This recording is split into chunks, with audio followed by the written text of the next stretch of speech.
Okay, thank you for joining everyone for this edition of the Green Municipal Fund or GMF webinar series. We host this webinar series where every month we will feature a different topic focused on GMF programs. Today we're going to hear an inspiring story about how a local government with limited previous experience constructing net zero buildings ended up with an award-winning project that proudly incorporates affordability, energy efficiency, and community engagement. My name is Rosabel Rosario. I'm a project coordinator with the Green Municipal Fund's Capacity Development Team, and I'm supported today by my colleagues Stephanie Pino and Isabel O'Kay, both of whom are also with the Green Municipal Fund. So before we dive in, just a few housekeeping items to get through. Today's event will be taking place in English with French interpretation available. To join the French interpretation, you can click the interpretation button in the lower right of your screen. It should look like a little globe icon, and then you can select to listen in either French, English, or, or the language of delivery. As we move through our presentations today, I ask that you submit your questions to the Q&A box as they come up. We'll address them during the overall Q&A at the end, and you're also welcome to add comments through the chat box during the presentations in the language of your choice. We'll keep an eye out for any clarification questions if they can be addressed during the presentation, and we'll try to do so. And I'll be inviting you to add comments later in the webinar. So myself and our two speakers are joining you from different parts of Canada, and I wish you to acknowledge the traditional territories each of us are speaking from. In Ottawa, we're on the unceded territory of the Algonquin and Anishinaabe people. Our speakers are joining us from Waterloo, Ontario, the lands traditionally used by the Haudenosaunee, Anishinaabe, and Chinantan people. We also acknowledge the enduring presence and deep traditional knowledge, laws, and philosophies of the Indigenous peoples with whom we share this land today. We honor the cultures and traditions of all Indigenous peoples across these regions and the elders past, present, and emerging. So a quick overview of our agenda today. In today's webinar, we'll hear about a community housing build that incorporates affordability, energy efficiency, and community engagement. This project is so exceptional that it was named a winner of our 2024 Sustainable Communities Award. And I'm so pleased to introduce our two speakers. Both joining us from the region of Waterloo, we have Tristan Wilkin, the Supervisor of Affordable Housing Development for Housing Services with the region of Waterloo, followed by Brad Pick, the Senior Project Manager for Facilities and Large Capital, also with the region of Waterloo. Following our presentations, we'll have a few minutes for a Q&A period, followed by a bit more info about the Sustainable Affordable Housing Initiative. Before we get started, for those who may not know, the Federation of Canadian Municipalities has been the national voice of municipal government since 1901. We've nearly 2,000 members across the country, representing more than 90% of Canada's population. FCM advocates to the federal government on behalf of municipalities and also delivers programming to help municipalities tackle local challenges.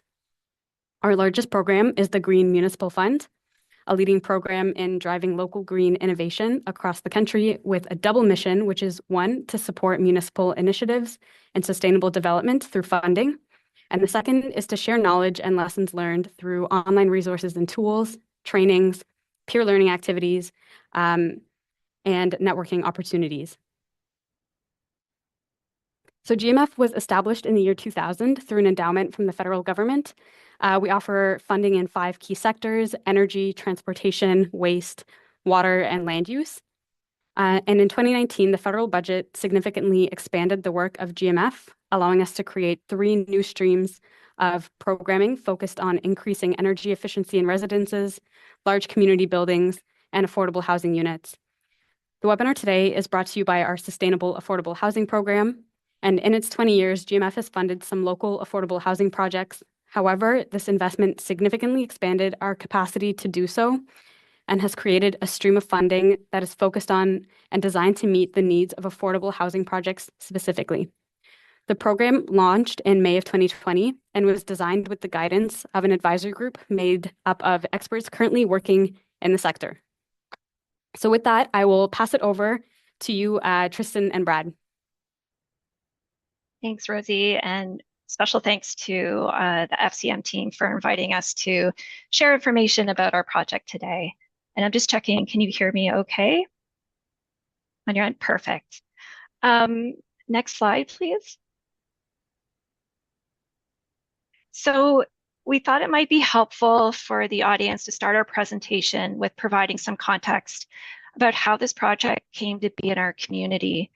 The Region Waterloo owns and operates community housing in over 60 buildings across the region, which are collectively known as Waterloo Region Housing. Some of those buildings serve individuals, some serve families, or a mix of the two, and some are dedicated towards seniors. 420 Kings Court, the project we're talking about today, is part of the Waterloo Region Housing Revitalization Plan, which I'll refer to as the plan in this presentation. This plan was developed between 2017 and 2019 with help from community and approved by our council in late 2019. And the purpose of the plan was to look at ways to create more affordable housing in existing WRH communities. And one of the main components was to build at least 600 new units over the next 10 years.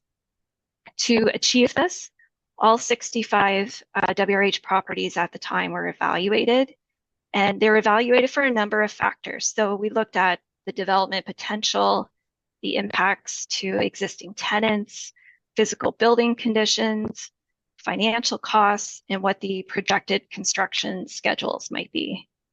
The top 15 scoring sites were assessed further against different scenarios, and ultimately 420 Kings Court and 4 other WRH properties were selected to redevelop. And we've since added a 6th property. Each of the selected properties were identified as having long wait lists in their communities, and there were already services in these communities that could meet the needs of tenants. From the beginning, we placed priority for these 3 developments on achieving affordability, sustainability, and accessibility targets. Next slide, please. So 420 Kings Court is located in a really walkable community. The nearest light rail transit station is a 2-minute walk away. There are multiple bus routes running by this building. And there's also quite a large shopping mall with a grocery store, pharmacy, and lots of other retail services within 100 meters of the site. It's an infill development, and it's set on the same site as an existing WRH building. So we're actually constructing this building on what was the parking lot for the original building. And you can see there's a rendering shown on this slide that the building is L-shaped. So there is a 6-story section and a 3-story section. When complete, the building will have 73 units, and those units will range from 1 to 5 bedrooms. So we currently have a limited number of 4 and 5 bedroom units within the WRH portfolio, and there really is a need in our community for large units, for large families who are on our wait list. 19 of the units will have enhanced accessibility features. So these will include things like roll-in showers, roll-under countertops and kitchens and vanities and bathrooms, wall ovens, and turning radiuses that are large enough so that people who have mobility devices will be easily able to move about their homes. There's also a mix of above and below ground parking spaces at this site. And we did need to apply for minor variances for the building for both a parking reduction and street line setback. Next slide, please. Each of our WRH revitalization plan projects has an on-site community partner. At Kings Court, the partner will be the region's Senior Services Division, and they will be offering programming for people living with dementia in the community. So Senior Services staff worked with the architect to design a ground floor space that met their programming needs. The region also piloted through this project a community benefits program during the construction of the building. And in this program, the region offered up 1,500 hours of work through a cash allowance for people who needed construction experience. So we know that there are barriers to get into the construction agency. and barriers for specific groups of people. So I think this pilot is a great example, I think, of using a regional capital project to build community. The building will also have amenities that are dedicated just for the tenants. So there will be an indoor gathering space where residents can come together and host parties, events, and get-togethers. There is also a new playground on the site. So this picture shows our official playground opening we had last July, and we held a very special ribbon cutting ceremony with with a few of our youngest residents to mark the day. And we're also exploring adding community gardens for tenants at this site. Next slide. So 420 Kings Court is going to be a mixed rent level building. A third of the units will be rent geared to income. So tenants will pay about 30% of their combined household income after tax towards rent. These units will be offered to people currently on the wait list for community housing. Another third of the units will be offered at rents that are at or below 80% of median market rent. So CMHC, the Canada Mortgage Housing Corporation, provides us with the median market rents for Waterloo Region, and we use those values to calculate the lower rent rates. So as an example, a one bedroom or the median market rent for a one bedroom in Waterloo Region is $1,472. 80% of that would be $1,177. The remaining third of units will be rented out at median market rent. So again, that would be a one bedroom at $1,472. And as a comparison, we have seen rents for one bedrooms in our community as high as $2,000. Renting units at this median market rent, this is a new process for us here at the region. There's a lot of work taking place behind the scenes to set up a transparent and fair process for these units. So it will be an application-based process, and then the applications will be randomized to ensure everybody has sort of an equal opportunity to apply for these units. And this is a process that we're still working on, but will be applied to each of the redevelopment projects. Next slide, please. So Kings Court was our first WRH redevelopment, and I don't mind sharing that it's kind of led us on a journey with respect to how to engage with tenants of WRH communities that are undergoing redevelopment. So for Kings Court, we implemented many forms of communication to keep both tenants and neighbors informed of the project and to provide avenues for people to reach out with any concerns they had. So I've listed here some of the forms that we've used. We were coming just out of COVID, so our early tenant information sessions were held online. We send out regular tenant newsletters. There is an active neighborhood association in this area, so we have had neighborhood meetings. We have dedicated phone line and email accounts for people to ask questions. When the drawings reach a certain point in design, we meet with our Grand River Accessibility Advisory Committee so that we can walk through those with residents who are living with accessibility needs to make sure that we've sort of checked all the boxes for accessible units. And then we also have a dedicated tenant and community relations specialist who is sort of that front-facing contact for the neighbors and the tenants of the other or adjacent building should anything come up during the construction process. So this is a list of everything we've done to keep tenants informed, but as you can see, it's a little short on meaningful engagement. And this has been a real learning for us. So what we've done since then, and like I mentioned, we have 5 other WRH redevelopments. We've actively implemented new ways to not only communicate progress and respond to questions, but also to include current residents in the design process. So we know that residents of these communities are experts of their communities. They know what works, they know what doesn't. And now we are in the process where we establish a tenant liaison committee at the very beginning of one of these projects. So these are tenant volunteers who we meet with very early on in the design process. And this group of volunteers comes together with the architect and they provide their feedback. They tell us what works and what doesn't work, what they'd like to see in the new building.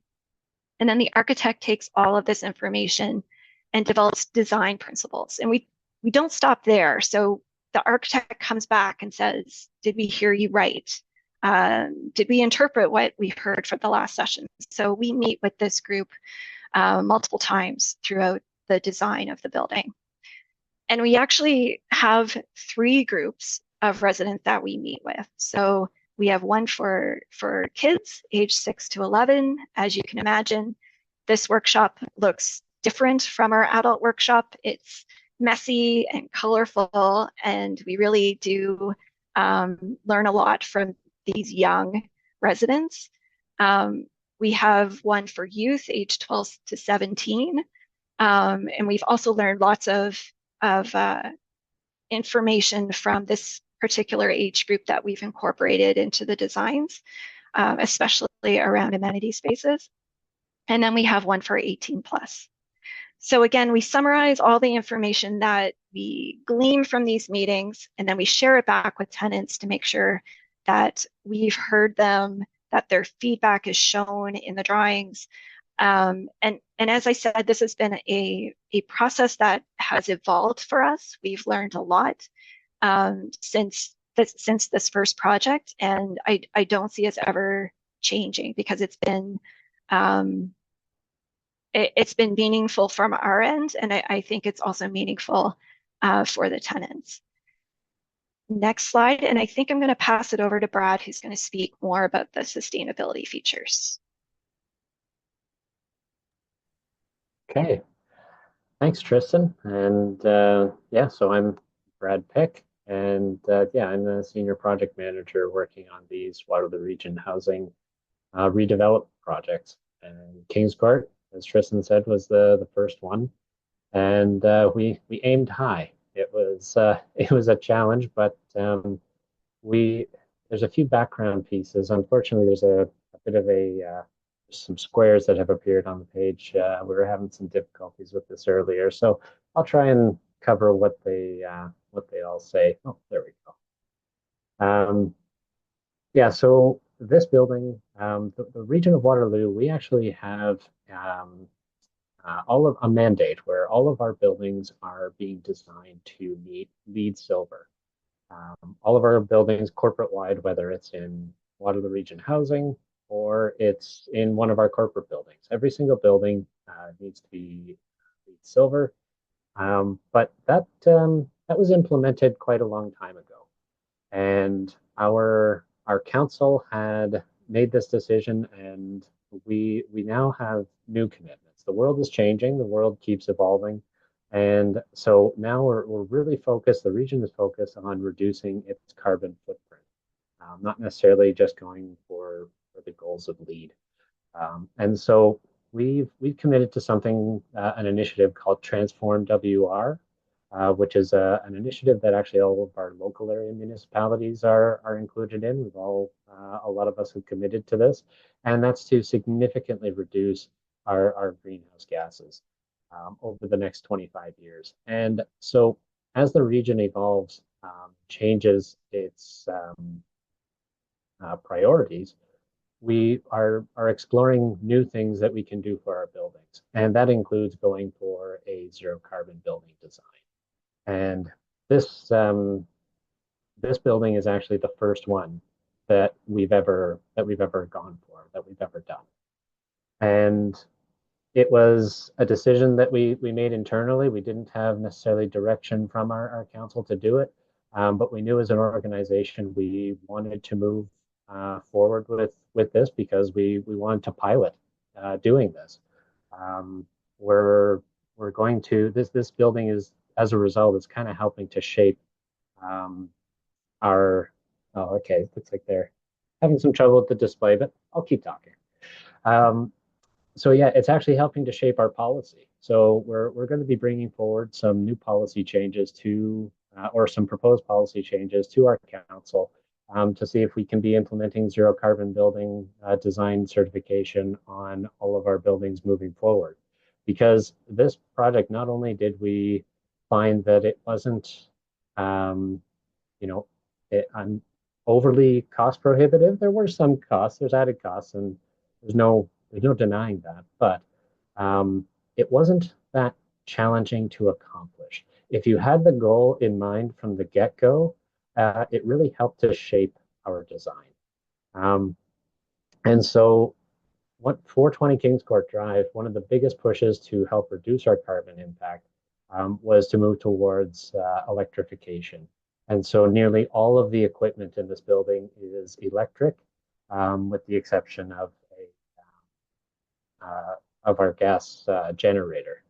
Um, so I see a question there, what makes the building zero carbon? So yeah, it is that push towards electrification. And actually, if you go to the next slide, I can talk about this a little bit. There we go. So we'll talk about the sustainability features. And again, these are all part of achieving those goals. So the systems in this building, they are electric. So it is a cleaner source of energy. I know that we have nuclear plants, we have gas plants, we have all that, but going electric is a greener source of heating and cooling than going with something like natural gas. And so in this building, we decided to go with a ground source heat pumps for all of the units, and they all have integrated ERVs. So for those of you who are not familiar with how these systems work, so I'm sure most people have heard of heat pumps. There was a lot of rebates and things like that for heat pumps on your own personal homes over the last few years, and a big push for them. They're very efficient. They're about, I don't know, just throwing out some numbers, and it varies between makes and models, but you end up with probably a system that is twice as efficient as, say, a natural gas furnace.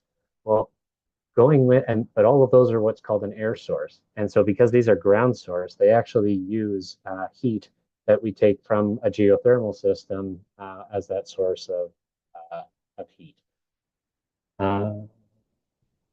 Okay. So there's a couple of, I'll go down a bit of a technical rabbit hole on this one, as this is something I really enjoy talking about. Um, there's a difference between even geothermal systems. You have an open loop system or a closed loop system. And closed loop systems, they tend to, that's what you typically see as a closed loop, where you have a whole bunch of boreholes drilled all over your site, and then you have a bunch of glycol loops that run up and down, and they sort of absorb the heat um, and sort of exchange that heat with the ground. And so instead of using the air to exchange with your heat exchanger, you're actually using the heat from the ground. Now, in certain areas you can't use that. Like in Waterloo Region, we have a lot of source water protection areas where you can't use that type because the risk of glycol leaking into our drinking water source, our water team wouldn't allow that. But an open loop system, it takes from the aquifer itself, but not from the drinking water aquifer. It takes it from a much deeper aquifer. So what we have is a supply well on one side of the site, a heat exchanger within our building, actually two really big heat exchangers, and then an injection well that puts the water back into that aquifer on the other side of the site. And that those holes are about 500 feet deep. And so we're taking water that's not actually drinkable, and then taking the heat from it or the colder temperature, just exchanging that heat, and then putting it back. So that was one of the sort of new things that the region we've never done before, and we decided to go for it. And it's looking like it's going to give us a very efficient system. Um, Also going with a high performance building envelope, including high R values and things like that in the walls and the roof, keeping everything airtight, but also using triple glazed thermally broken windows. So it's an extra cost to go with triple glazing, but again, we were trying to go for maximum efficiency and for reducing the thermal load. Because if you can lighten the load on your mechanical systems, you can reduce the size of your mechanical systems and thus reduce the amount of energy that they consume. So everything we did was in conjunction of working towards this goal of making the building comfortable, airtight, um, and just as efficient as humanly possible and robust. So if there's ever a power failure, um, it'll take a long time for this building to change temperatures, barring any people leaving their windows open or something like that. But and then the other typical stuff, we've got low flow water fixtures to reduce our water consumption, LED lighting throughout the building. But then we also went with a rooftop solar panel system. And this was really a decision to offset the amount of electricity we're going to be using at this building. Our switch gear is quite large, as I'm sure you can imagine having systems like this. But we went with a solar panel system in order to reduce our own electricity bills, and this really helped bring us down um, in total energy usage per square foot. Well, next slide. So here's the building as it looked, probably about 2 months ago, 3 months ago. Is there a backup energy source for the heat pumps? So we do have a backup generator, and that is the one thing that is the primary use of our natural gas. So that is natural gas powered. So thankfully, we don't have to store diesel on site. So yeah, just sort of our sustainability results. Things I already talked about, a low thermal demand on the building, efficient mechanical systems, and electrification is what really got us towards our zero carbon building design. Now, I know terminology, that's always one to challenge with. It's not zero carbon, right? When you construct a building, any construction always produces some carbon. In its operation, it produces some carbon, but this is the certification from the Canadian Green Building Council, what they define as a zero carbon building design. And essentially, it's just doing better on that front, right? Just making sure that we are uh, producing as few carbon emissions as we can, as we reasonably can, and we really tried to balance it out of, you could go to the extreme and spend a lot of money reducing carbon just a little bit more, but we really tried to go for the best value. I mean, it's our responsibility, with us being a municipality, we have to get the best value for the taxpayers. So we really did our best to work with the design team to get the best for our dollar. And so what that resulted in was a net annual total energy use intensity of 77 kilowatt hours per meter squared. And I'm trying to give some perspective. I believe, had we not gone for LEED, or had we not gone for zero carbon, had we gone for just building code, we would have been almost double that. So it really is a huge difference in terms of just energy load. So there we go. The next point, energy savings of around 47% and a reduction of greenhouse gas emissions by around 37% relative to the national, well, what's the acronym for that? National Energy something. It's in my notes and I can't see it right. Anyways, it was a lot of work, but it was completely worth it. And really, once you started with this in mind from the get-go, it wasn't that hard. I think the biggest hill was really just convincing everyone, all the different groups involved, because it's scary when you go into new territory. This is a big investment, and we're using systems we haven't used before. We're using building practices we haven't done before. And so convincing that this is a risk worth taking, I think is really important. And we're really confident that this is going to be successful when we go live in a few months. Next slide. Okay. Thank you. National Energy Code of Canada. There we go. You'd think I'd know that off by heart by now. But anyways, so learnings. For myself, and I don't want to speak on, Tristan talked about her learnings with the interacting with our tenants, interacting with the public. We've already made adjustments on our future projects, or our newer projects. And we're doing the same thing from the construction standpoint as well. We've made a lot of changes from this first one. And the biggest thing is obtain more input from our operations staff. When these buildings are done, we own and operate these buildings, and the people who are going to be going into these buildings to service them and repair them, they have so much valuable input. And unfortunately, when we started design of this project, it was early 2020. And so it was right at the beginning of the pandemic. Priorities shifted. We were discouraged from having in-person meetings. It was really challenging to get really valuable feedback from this team. And there were just certain things that they would have changed that we are changing in other buildings. So a good example is, yes, we have heat pumps, but they're decentralized. So each unit has a heat pump with their own temperature controls and all of that. And I saw the question pop up. Yes, everybody has temperature controls.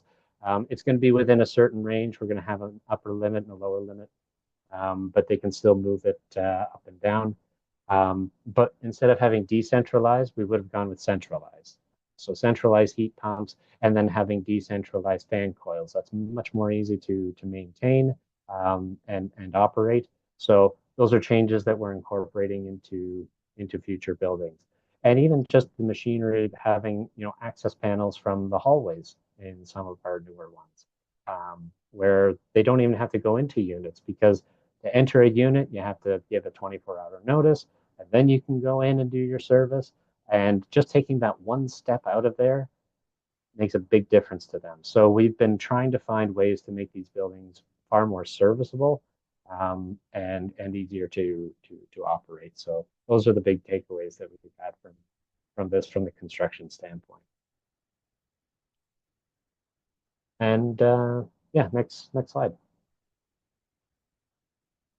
So this one here talks about the impacts of building a sustainable building for affordable housing.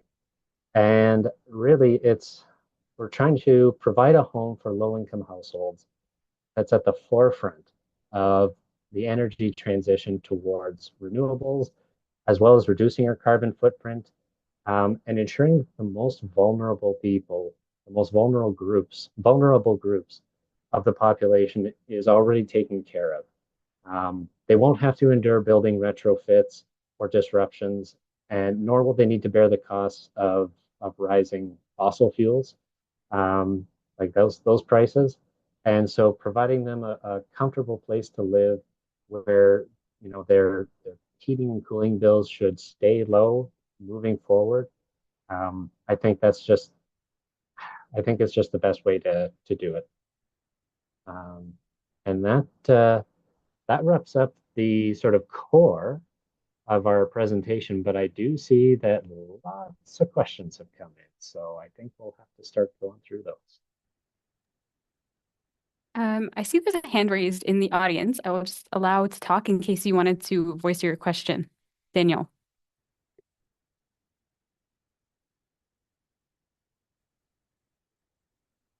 Or it could be a mistake. Okay, no worries. We can move into questions that are in our Q&A box.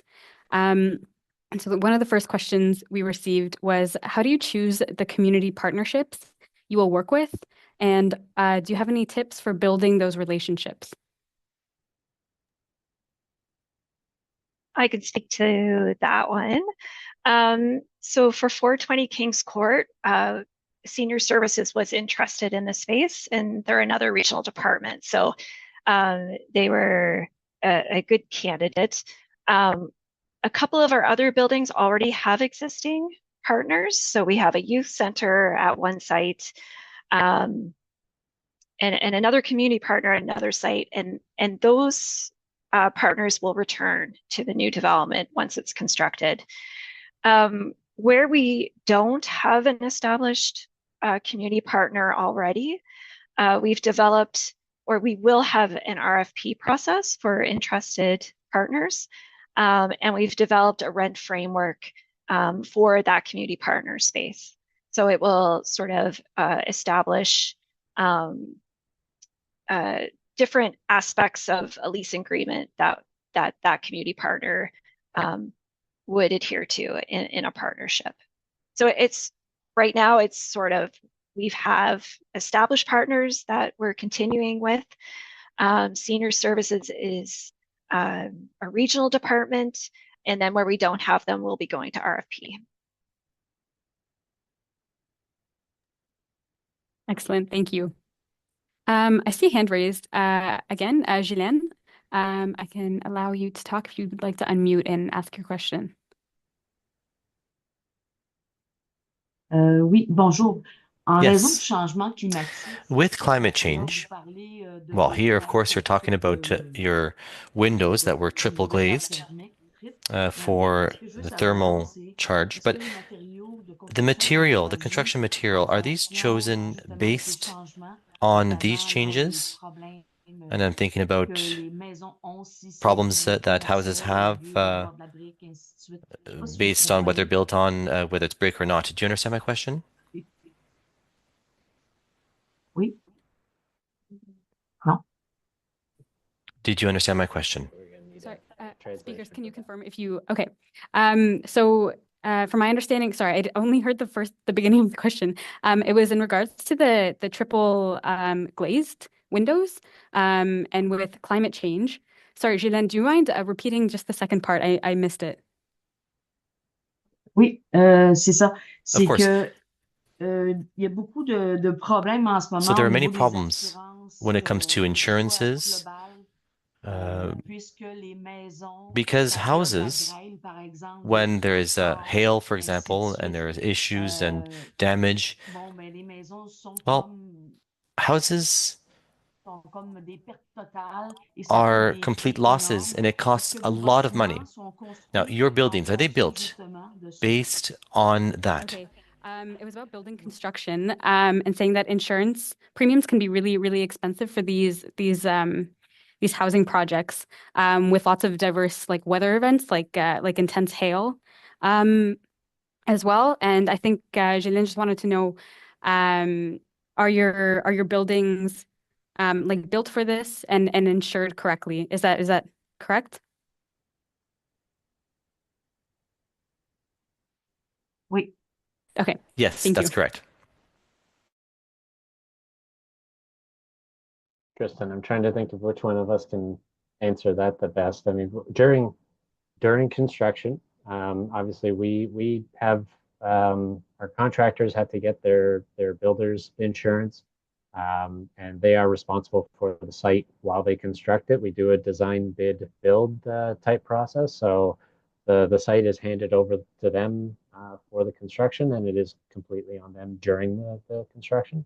But then once it becomes our property, then yes, we actually have the region as part of an insurance pool, where we are with other local area municipalities where we insure our buildings together, all of our properties.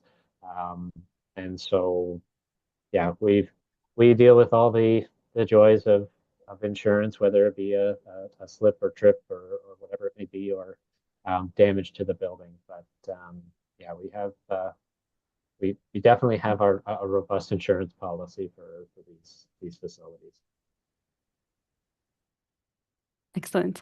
Another question for you, Brad. I'm assuming it was a borehole geothermal system. And why was geothermal chosen over, say, air source heat pumps? I think you did touch on this during your presentation. Yeah. Yeah, so really just going for a geothermal heat pump system rather than an air source heat pump. It's just a matter of it's more efficient and it's more consistent throughout the year. You do hear stories about, heat pumps that maybe aren't as effective in the deep, deep cold of winter. That is improving. There's only a handful of days every year where that's a major concern. Um, but with the water temperature that we get out of the ground, there's a level of consistency throughout the year where you're able to keep that change or that difference in temperature at a steady level, and you're able to control that a lot easier, and it makes for just a very efficient system year round. And can you speak to any issues with snow in the winter on the solar panels? So from my understanding, the region actually has a lot of solar panel systems. There's a while back, I'm sure everyone remembers when there was a big, big push.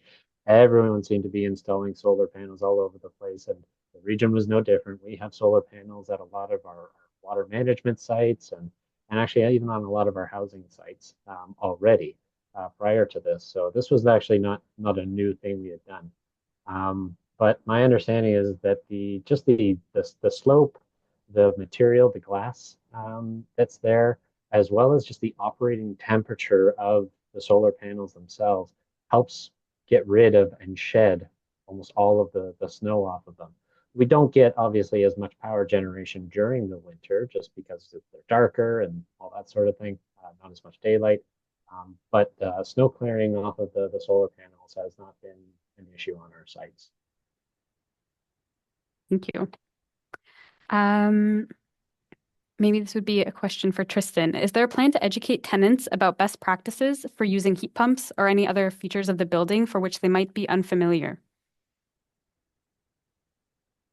Yeah, thanks for that question. And I think we've been so busy with uh, the construction of the building and what the rent up of the building is going to look like that this is something we need to spend a bit more time on to develop an education program. But yes, I think this will be new for many people. So what it means, how it operates, how it functions, how the systems function, I think it is something that we will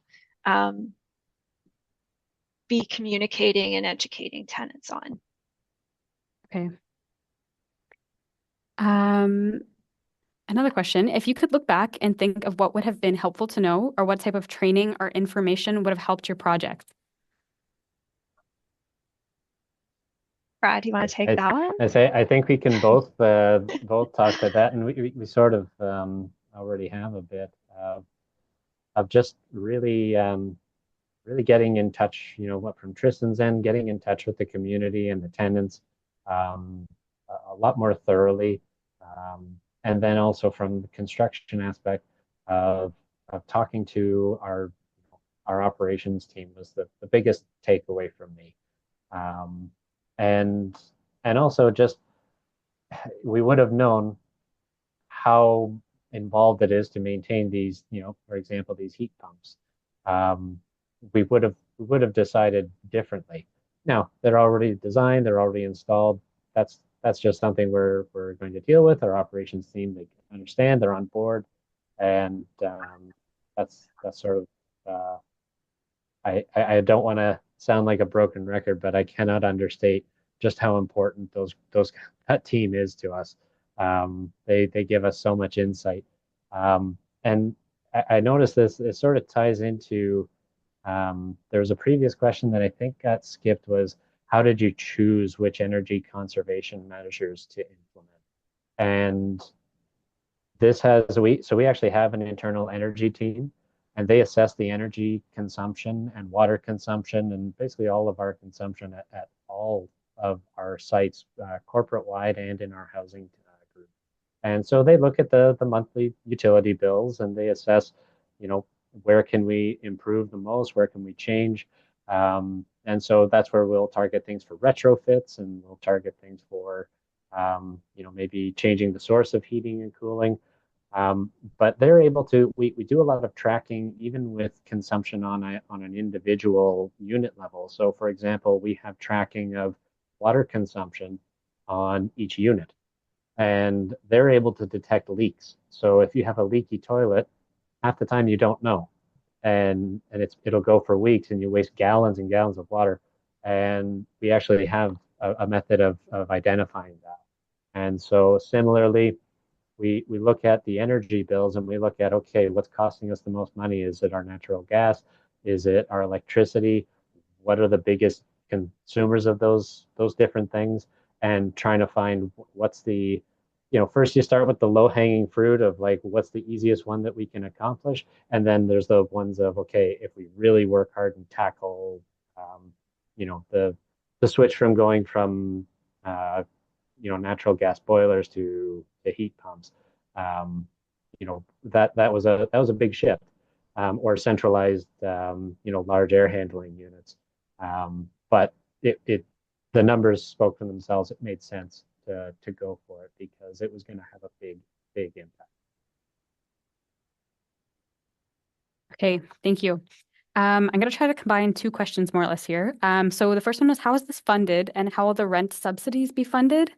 And then second part, what were the main financial levers used to fund energy efficiency and GHG mitigation measures? Because these types of projects are very difficult to finance without subsidies. And did you implement any green fiscal incentives, i.e. like eco-fiscal measures? I can start with that question. So the WRH revitalization plan approved by council back in 2019. Council approved a capital budget for the projects, but there was always the intent that we would look for sources of funding through other levels of government. So we have applied for and received funding through CMHC's, I guess, a co-investment fund when we first applied, which is now the Affordable Housing Fund. We've also applied to FCM through the Green Municipal Fund for sustainable affordable housing. And then the remainder of the funding, there's some funding that was set aside through a regional housing reserve, and then the remainder of the funding is through regional debentures. And with respect to the subsidies, so the rent geared to income units, they're set at 30% of a household's income, but as the Region of Waterloo, we don't pay a subsidy for those units. We'd sort of be paying ourselves in that case. And then the below market rents and the median market rents, there is no subsidy associated with those units. They'll just be offered at a rate that is lower than what the market rate is. Brad, is there anything you wanted to add to that? No. Okay, excellent. There's no shortage of questions. So I think we'll go back to Brad for some more technical questions. So what is the type of makeup air unit? Is it heat pump with electric supplementary heating? What is the type of domestic hot water heating equipment?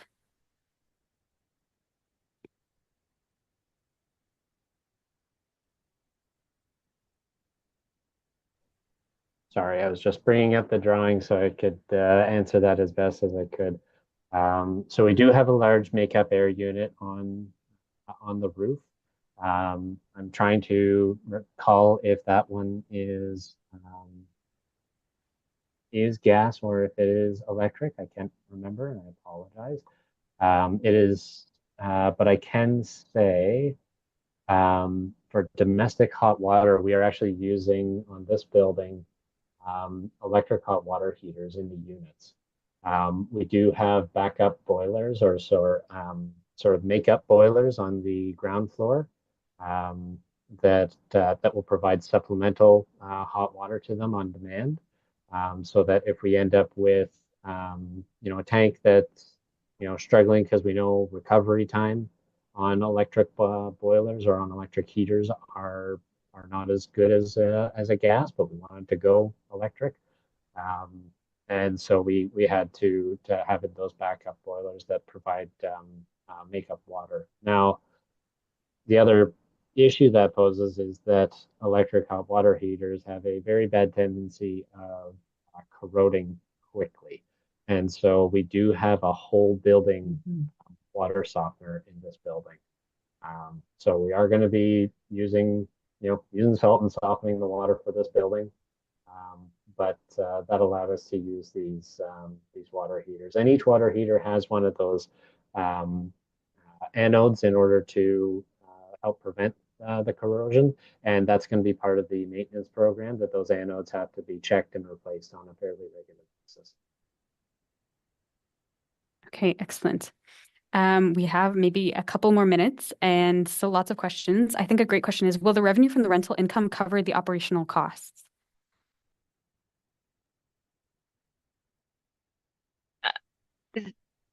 That is the plan. And I believe we're fairly close to being able to cover the operational expenses with the rent revenues being brought in. This building is one of over 60 in a portfolio of buildings. So even though we look at this project as its own distinct project, the financial piece is something that's looked at over the portfolio.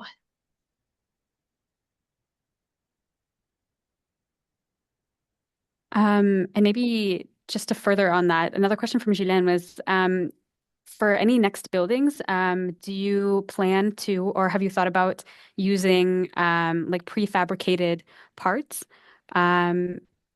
for any future buildings? Brad, do you want to respond to that question? Apologies, could you repeat the question? Yeah, just to reduce costs for future builds, have you considered using any like prefabricated building parts? Yes, we have. We didn't. We actually had a couple of architects that proposed that. We had them even in their proposals, initial proposals to us, of going with prefabricated building components or even prefabricated modules. We ultimately went with different systems, but we are going with prefabricated panels on one of our projects. So the exterior building envelope, one of the buildings we're not putting balconies on. And on that one, we thought that was the perfect opportunity to test out some prefabricated panels, because then you don't have to worry about the detailing around balconies, which can be challenging. So we do have one where we are going with prefabricated panels, but in terms of modular structures, we've done that on other projects where we've done some emergency housing, where we have small prefabricated structures. So like your CCAN kind of construction. And yeah, so but on these ones, the most prefab we've done so far is on the panels. But I wanted to follow up on previous question. The makeup air units are heat pumps. Excellent, thank you. Okay, there are lots of questions in the chat, and I encourage you to reach out to Brad and to Tristan by email if you have further questions that you'd like to follow up on, just because we are nearing our end of this webinar. So I'm just going to share my screen one more time. There we go. Okay. Sorry about that. So if you're interested in learning more, as an important part of our sustainable, affordable housing mandate is to build the sector's capacity in energy efficient projects.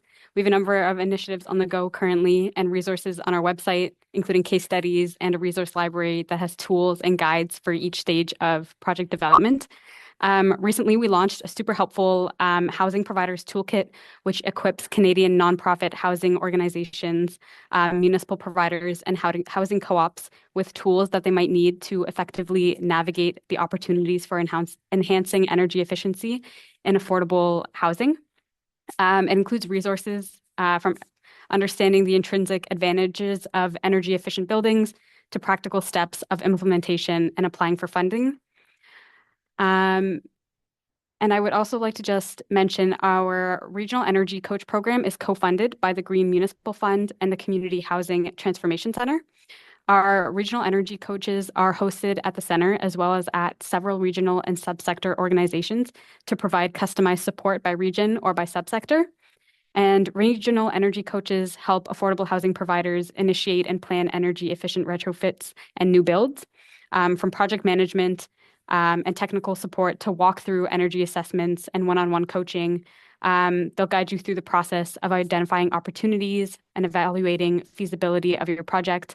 They can demonstrate what technologies you can leverage and provide insights on how to maximize your environmental impact of your project. So I encourage you to connect with us. And if you have any further questions, I encourage you to reach out to us via the following channels. So thank you so much for joining. I'm just going to launch a quick survey.